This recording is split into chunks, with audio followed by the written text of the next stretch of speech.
Chapter 19. The Flux of Life and Death. It comes naturally to identify your entire sense of self with your individual mind, your own unique ego with its personality and character traits. Often, we indulge in the notion of our personality freeing itself from the body at death and moving on to other experiences. But the personality is purely brain-based, as we have covered in a previous chapter. A mother who loses her teenage son in an accident will not find that same quirky, mischievous personality waiting for her on the other side, because the attributes that made her son the person he was are physical, not spiritual, in nature. This also means she won't be on the other side waiting for him either, which makes the whole notion of an other side rather pointless. Science shows there's a lot about you that is provably material in nature, and everything that is material perishes. When you die, say goodbye to your brain and everything you used it for. After death, we're done with thought and personality. Do you think you'll continue to be a man or woman, mentally and emotionally, after you shuffle off this mortal coil? Why would you be, when everything that dictated those qualities has turned to dust? So who exactly is the you doing the shuffling? This casts clear, rational light on our typical assumptions about the essence of what we are and about what lies beyond death. When I die, there's so much that I tend to think of as me that I'll be leaving behind. When I die, just what will I be? Because there doesn't seem to be much of me left to be anything. Ghost stories and near-death experiences abound, but there is overwhelming evidence in favor of the view that the mind is entirely dependent on the physical brain. Where there is no brain, there is no mind. This is initially puzzling, since we have already established that consciousness has metaphysical roots. But if my personality must go, then what's left, you cry? If all I amount to when I shrug off this body is some bland, unthinking self, then death might as well be oblivion for all I care. The dismay you might feel about this arrangement is simply a result of identifying who you are with the wrong thing. Your personality, your ego, your sense of being a unique individual different from everyone else around you. The solution lies in understanding what it means to say, I am the infinite. This requires making a profound shift in your sense of who you really are. Death is oblivion, for the false egocentric self that you invented then clung to as if it were a thing in itself. There is no bland, unthinking self that continues after death. When you reason in that fashion, you are slipping into the cultural trap of modeling consciousness in the manner of mind-body dualism. Death is not the freeing of a soul from a fleshly prison. It's merely the closing of an aperture. Imagine a mother showing her adult son an old photograph that was taken at a Halloween party when he was just 4 years old. "Don't you look cute in that outfit?" the mother says. The photo shows 3 boys standing side by side. One is dressed as a witch, the other a vampire, and the third a goblin. All 3 faces are concealed behind masks. The boy, now a man, has no memory of the party or of which costume he wore. His mother clearly knows who she is looking at, but her son can only think, I could be any one of those 3. Here is an image of a boy who was once very much alive, with a 4-year-old personality to match. But everything that made him who he was, physically and psychologically, has changed to such a degree that he essentially no longer exists. The development of the boy into the man was a transformation of such a magnitude that not even the memory of the boy now remains in the man. But it's still the same person, you may object. Well, what do you mean by person? You are using the word as if there is a constant within each of us, an identifiable soul that exists apart from the experiences that give rise to individual personhood. No such constant exists in a meaningful way. Imagine a 30-year-old man who crashes his car and suffers a severe head injury that causes him to lose his entire memory. Nevertheless, he gets on with his life and starts to make new memories. At age 70, he dies, having never recovered the missing decades. One body containing two distinct lives, and two deaths. For all practical purposes, the first man died at 30, because everything that gave his identity substance vanished. Shall we say he died without a soul, since the soul would undoubtedly have to continue its journey with the second man? We see that it is impossible to think of the idea of person without reference to the experiences that define a person. The soul, distinct from the contents of the mind, becomes a meaningless concept, because what we are really attached to as the self is the personality, including its memories, that gives substance to our identity. The really interesting observation is that our personalities are continually changing, and our memories are continually leaking away. When I was 10 years old, I could recall a lot more about when I was 9 years old than I can today. Presently, in 2017, I feel very attached to who I am and the recent experiences of my life. But in 2030, I might only be able to recall a small fraction of what happened in 2017, and the intervening life experiences may turn me into quite a different person. This all begs the question, what are we really trying to hold on to? We conceive of the soul and the afterlife so that we can give our individual personalities permanence and thus inject meaning into our lives. But right here, in our mortality, we can see that our personalities and life experiences have no importance beyond their immediate and short-term usefulness. We throw away memories that lose importance to us, and we remold our personalities according to our changing needs. When we compare self to self across a large span of time, the transformation can be so profound that the one is not recognizable as the other. The factor that separates one person from another is the individual experience of body-mind. The factor that unites us, what we all have in common, is consciousness. Not a consciousness in the sense of an entity. We all simply share in the phenomenon of conscious awareness. Regardless of where you are and who you are conscious. A roadblock in our understanding arises when we add ness to conscious, turning it into a noun. I've spoken about the trick played on us by nouns in a previous chapter, but the point bears reinforcing. Since consciousness is a noun, we say my consciousness and your consciousness, as if consciousness is an object that each of us owns and we all have a different one. Consciousness really should be a verb, and we ought to think of our identity in the manner of a verb because we are changing from moment to moment. I am not a consciousness. I am consciousnessing. It looks inelegant on paper, but it's the truth. Just like you would say, I am moving, I am walking, I am thinking. Nothing about your identity is stationary. You're not a permanent or even semi-permanent being. You're a fluid doing. There are innumerable manifestations of consciousness going on in the world right now. The problem is, we think of these individuated processes as actual entities in themselves, called I and you. We even reinforce this error by using the words I and you to refer to individual persons. We have to, or we can't communicate effectively, but it's a false sense of self we're referring to when we do this. There's a useful analogy that can help us see past this shortcoming of language. Imagine a bucket full of water.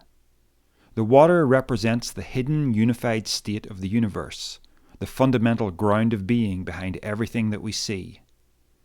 Stab a hole in the bottom of the bucket with a knife. This represents the birth of a human life. The water that flows from the hole is the consciousness of that life. Now stab a second hole. This is a second person. See how he has his own unique consciousness stream. They appear separate if you look at the underside of the bucket, but when you take notice of the water in the bucket, you see that the streams are the same water. I like this analogy because it involves a flow, and that's what consciousness is. It's a doing, not a being.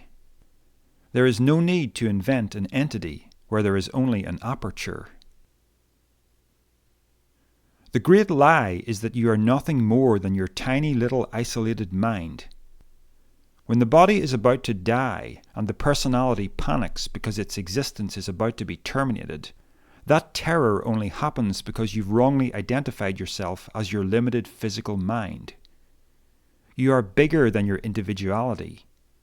Death is not the termination of you. It's the termination of a mere shell that you are using. It's the falling of a leaf from a tree whose life continues to flourish.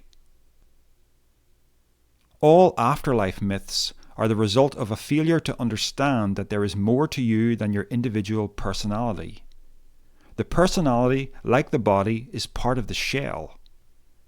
When you understand that you are the infinite, that all consciousness is one, that every moment is now, what use is heaven? In fact, you come to realize that the very idea of heaven is a tragic misdirection from what is truly real, life in the here and now. The true afterlife is the next generation, right here in the material world, not your present ego shunted onto some higher plane of existence. Each self-aware child is yourself in another guise. From another point of view, your life already is the afterlife of all the humans that have gone before. Reincarnation is another unnecessary concept born out of the fear of the cessation of consciousness. The soul is said to be engaged in a journey of evolution by experience, moving from life to life. But why is this necessary? Reincarnation teaches that my soul chose to incarnate as Darryl Sloan, specifically to have the experiences that it knew this lifetime would provide. Yet when I look at the world as a whole, every body-mind is simply conscious. Life does not resemble a supermarket where individual souls purchase experiences. What store ever sells all its stock every moment of every day? A life is conceived. Consciousness begins to flow with a blank slate. It's as simple as that. Reincarnation is only a crafty relabeling of the human ego as soul. It's a failure to realize that the ego is a fleeting expression of identity and the future an imaginary construct. There is only one existing in an ever-present now. To belabor the point, don't fall into the trap of viewing consciousness as an entity. You may say, I get the idea that I am not my personality. I am consciousness distinct from the identity of the mind. But my consciousness is not your consciousness. We are still separated from each other. You are not conscious of what I am conscious of. Well, when you say, my consciousness, whose consciousness do you mean? The typical answer would be the consciousness belonging to this body. The self is viewed as the body in this context. But notice that we can equally say, my body. Whose body? The body belonging to this consciousness. The self is viewed as consciousness in this context.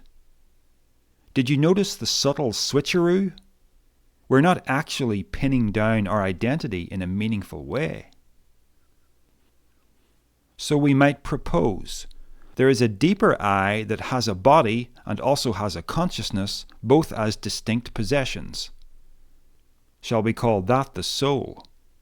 But if it's distinct from consciousness, then it has no structure, so is it even real? Body, mind, consciousness, soul. How many additional layers of personal identity should we invent to find out who we truly are? The philosopher Alan Watts illustrated this difficulty with a limerick. Quote, There was a young man who said, though, it seems that I know that I know. What I would like to see is the eye that sees me when I know that I know that I know. End quote. When you attempt to pin down the self as an entity, the only place you end up is in an unending recursive loop. Whenever you think you see the self conceptually, you are forced to notice that you appear to be a self who sees that self. The reason why we can't find a solution to this is because we're looking at consciousness all wrong. We thought we could understand it because we wrongly assumed it was a tangible entity. Consciousness is the mysterious doing at the basis of everyone's existence. There it is in Will's head, there it is in Henry's, and there it is in yours. Not three conscious entities, but the process of consciousness manifesting in three locations. And the transcendent mystery from which this limited space-time bound process springs is the real you. We don't know what it is, except to say that you're it. So simple, and yet so hard to grasp. Imagine yourself old and frail, lying on a bed, your final breath imminent. A friend is holding your hand to comfort you. Are you worried about what will happen when you cross over to the other side? Are you scared that maybe there's nothing there? Personally, I'm highly confident that individual consciousness terminates at death. But this perspective causes me no fear or sadness. You see, the person holding your hand, the friend who will still be sitting there when you are gone, is also you. When you've loosened your grip on your individual ego enough to truly understand this, then you won't need to believe in heaven or reincarnation, because you will see that every life that ever was, is, and will be is you. Your death as an individual creature is nothing more than a small break in the continuity of your endless life, where a temporary personality and a set of disposable memories are snatched away before you're quite ready to part with them.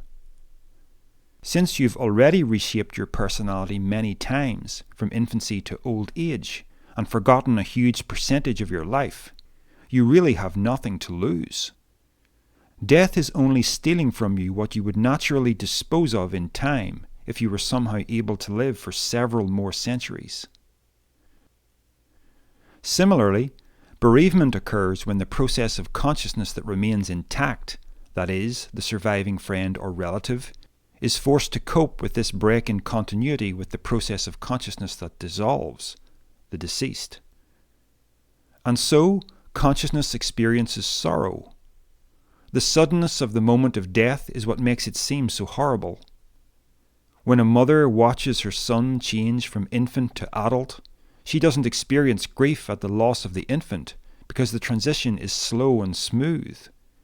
But imagine the baby was magically transformed into his 30-year-old self from the future. How do you think the mother would react then? Would she be content that her son is still the same person? I think not. An event like this would be a break in continuity comparable to bereavement, which would result in the mother screaming the house down, "Where is my baby? Give me back my baby!" Nothing is permanent. Nothing. Everything and everyone changes. The changes are easy to swallow when they come slowly. Death is merely a sudden point of change, nothing more. Western culture, with its lack of understanding about this, turns death into an unnatural horror. We know it's going to happen to us one day, so all we can do is choose not to think about it. To make life tolerable, we pretend we're never going to die. But death is not an unnatural horror. It's an essential part of the cycle of life, and the thought of it should not fill us with dread. This dread causes us to cling fiercely to life, instead of holding life lightly. I'm not suggesting that we should start casually stepping out in front of moving traffic. There is middle ground to be discovered here. What a weight off our shoulders, to enjoy living while knowing there is nothing to fear in dying. When you finally see past the illusion of your personal identity, You have found the key to laughing in the face of your mortality.